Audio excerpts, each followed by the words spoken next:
Hey, what's up, everybody? Welcome back to another episode of Health Made Easy. I'm your host, Dr. Jason Jones, your practical voice in a world of confusing health information. And we're going to start a series this month looking at what I would consider a commonly misunderstood topic and a commonly, demonized food group that really doesn't deserve to be demonized, but it is because oftentimes people who have had success eliminating this particular food group or types of foods from their diets have gotten beneficial results, which is fairly common. And what I want to do is just demystify the whole thing and give you the ups and the downs. But then ultimately, you are your own best experiment, and you're going to have to determine this for yourself. So we're going to talk a lot about carbohydrates, things like glycemic index, glycemic load, different things you can do to regulate your blood sugar, how these things impact your overall well-being. But we're going to start with this particular podcast talking about glycemic index and glycemic load. Now, you may have heard these terms before. Maybe you never heard them before. Maybe you wonder what it actually means. And what we're going to do is just keep this really, really simple and go into what you really need to know about it. So what is the glycemic index? Glycemic index is simply a measure of how quickly glucose or sugar in your food is absorbed and cause your blood sugar levels to actually rise or go up. Now, foods that have a high glycemic index are digested and absorbed very rapidly and raise the blood sugar levels too rapidly. Now, foods with a low glycemic index, you would come to understand that they are digested more slowly and they lead to a slower rise in blood sugar levels. However, rapid glucose conversion is something that you don't want to experience, as your body needs sugar levels, to be consistent, for it to actually, function properly. Although your brain needs glucose to operate, it's one of the fuel sources for it to operate. Rapid conversion of glucose or sugar is not necessarily healthy for you. Now, some people can handle it. Most people cannot. As glucose is being processed in the body, the hormone insulin is being secreted to allow that sugar to be delivered into your body's cells, resulting in a balance of your blood sugar levels. But when your body detects excess sugar or excess glucose in the bloodstream, insulin is secreted more by the pancreas, and this causes the excess sugar to be converted and stored into fat. And by excess, meaning your cells are full, you don't really need any more, so the body has to put it somewhere, so it converts it to fat for storage, for stored energy for later. Now, foods that are generally ranked on a scale of 0 to 100 on the glycemic index scale. Pure glucose has a value of 100.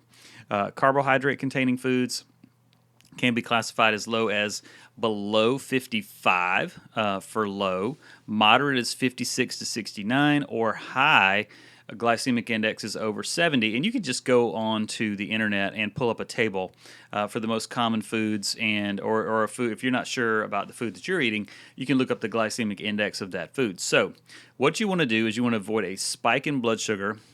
So you need to add things to the diet that are more of a low glycemic food.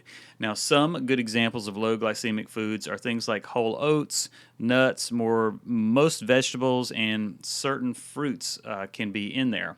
Now, but if you eat foods that are high in the glycemic index frequently, can cause your blood sugar levels to rise quickly, and this can make you store excess sugar as fat. And the glycemic index is therefore extremely useful when it comes to avoiding these foods. Now, in addition to that, you have what's called the glycemic load. Now, the glycemic load of a food is important, just as important as the glycemic index, just a little bit different. And it measures the rise in blood sugar based on the number of carbohydrates contained in a food serving. So you can calculate the glycemic load by multiplying the glycemic index of a food by the carbohydrate content measured in grams, and then divide it by 100. However, the glycemic load value is more reliable than the glycemic index of a particular food. So let's consider watermelon, for instance. So this fruit has a glycemic index of 72, which is high, okay? Cause your blood sugar to rise more rapidly. But watermelon is mostly water, and the glycemic load of the food is actually 4, which means it's a very small carbohydrate content. So this means that when you eat watermelon, your blood sugar levels may rise quickly, but will also not stay too high for too long, as the fruit contains very little carbohydrate. So in simple terms, the glycemic index tells you how high your blood sugar could go when you consume a particular food. The glycemic load, on the other hand, gives you more of an accurate picture of the food's impact on your blood sugar. So it's really important, however, that you pay attention to both the glycemic index and the glycemic load to avoid a sudden rise in your blood sugar. So the point is to choose foods that are low on the glycemic index and also have a low glycemic load.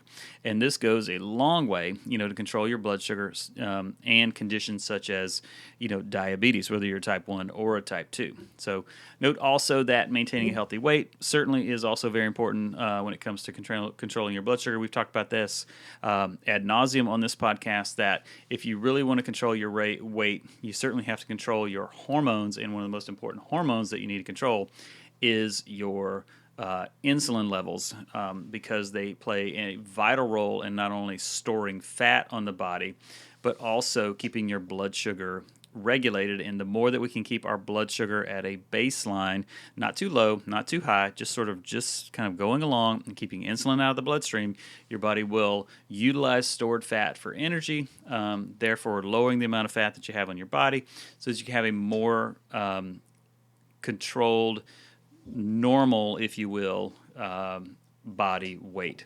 So I hope this helped you out. This is Dr. Jason Jones signing out. We will see you guys on the next podcast. See you later. Bye-bye.